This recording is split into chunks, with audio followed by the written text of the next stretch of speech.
మీరు ఎక్కడైనా ఊర్లు లేని కాడ, ప్రజలు లేని కాడ, ఎవరికి ఇబ్బంది లేని కాడ పెట్టాలి. ఇక్కడే మీరు ప్రజల్ని అడగలే, ప్రజల అభిప్రాయం తీసుకోలే. ఏమనంటే 2008లో రాజశేఖర రెడ్డి గారు ఉండగానే పెట్టినాం, అది అప్పటిదే 2008కేలు ఉన్నది అని చెప్పి కొత్త కథలు చెప్తున్నారు. ఇది ఎప్పటిదా అప్పటిదా, ఎవరు పెట్టినరు ఎందుకు పెట్టినరో కాదు, ప్రజల అభిప్రాయాలు కనుక్కోండి. గుమ్మడిదల రైతులు అంటే ఆదర్శవంతమైన రైతులు, బంగారం లాంటి పంటలు పండించే రైతులు సంగారెడ్డి జిల్లాలో గుమ్మడిదల రైతులు. ఇక్కడ కూరగాయలు కానీ, పండ్లు కానీ, పాలు కానీ ఇక్కడ అద్భుతంగా మంచి పంటలు తీసేటువంటి రైతులు ఉన్నారు. 6 కాలం కష్టపడే మంచి రైతులు ఉన్నారు. ఇవాళ ఈ రైతులందరూ ఏం కోరుకుంటున్నారంటే, మా నెత్తిన ఈ డంప్ యార్డ్ పెట్టకండి, మా ప్రజల్ని బతకనియండి అని చెప్పి ఇక్కడ ప్రజలు కోరుకుంటా ఉన్నారు. అందువల్ల మేము ప్రభుత్వాన్ని డిమాండ్ చేస్తున్నాం, తక్షణమే ఈ డంప్ యార్డ్ను రద్దు చేయండి. ఇంకెక్కడన్నా దూర ప్రాంతంలో ప్రజలకు ఇబ్బంది లేని చోట ఈ డంప్ యార్డ్ను ఏర్పాటు చేయాల్సిన అవసరం ఉంది.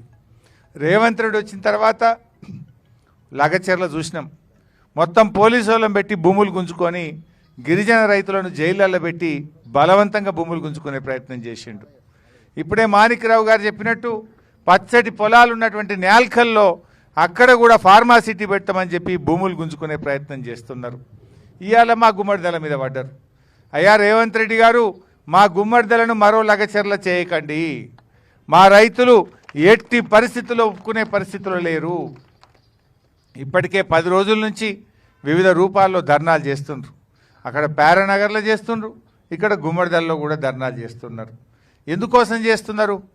ఇదంతా రేపు మా పిల్లల భవిష్యత్తు దెబ్బతింటుంది, మా ఆరోగ్యాలు దెబ్బతింటాయి, మా పంటలు దెబ్బతింటాయి, మా భూములు దెబ్బతింటాయి, మా చెరువులు దెబ్బతింటాయి, మా భూములు దెబ్బతింటాయి, మేము ఆగమైపోతామని చెప్పి ఇలా వద్దంటా ఉన్నారు. నువ్వు ఆలోచించి వెంటనే ఈ నిర్ణయాన్ని వెనక్కి తీసుకోవాలి. ఏంది పోలీసు వాళ్ళు ఏంది ఇందిరమ్మ రాజ్యం ఇందిరమ్మ రాజ్యం అంటావు. వెనకట ఇందిరమ్మ ఎమర్జెన్సీ పెట్టిందట, ఇప్పుడు కూడా ఒక ఎమర్జెన్సీని తలపించే విధంగా ఉన్నది గుమ్మడిదల. 1000 పోలీసు వాళ్ళ, 2000 పోలీసు వాళ్ళ, ఊళ్ళే మంది ఎందరు ఉన్నారో పోలీసు వాళ్ళకి అంతమందిని పెట్టిండ్రు. ఏం పద్ధతి ఇది? అంటే నువ్వు పోలీసులను పెట్టి భయపట్టిస్తా అనుకుంటున్నావా? ఇదేమన్నా ఎమర్జెన్సీ రాజ్యమా? ఇదేమన్నా మిలిటరీ రాజ్యమా? ఇది ప్రజాస్వామ్య ప్రభుత్వం. నిన్ను ఓట్లేసి గెలిపిస్తే మా నెత్తి మీద డంప్ యార్డ్ పెడతావా? ఓట్లేసిన పాపానికి ప్రజల్ని మోసం చేస్తావా? ఏ ఒక్కటి నువ్వు అమలు చేసినావు ఇప్పటిదాకా? మహిళలకు మహాలక్ష్మి 2500 అంటివి ఇవ్వకపోతివి, ముసలోళ్ళకు 4000 పింఛన్ అంటివి రాకపాయే, రైతులకు రుణమాఫీ అంటివి సగం కూడా కాకపాయే. ఏది నువ్వు చేసిన పని?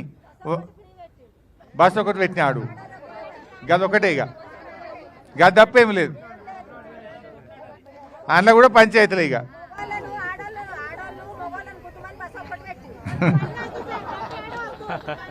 సో ఈ రకంగా ప్రజల్ని ఇబ్బంది పెడుతున్నావు.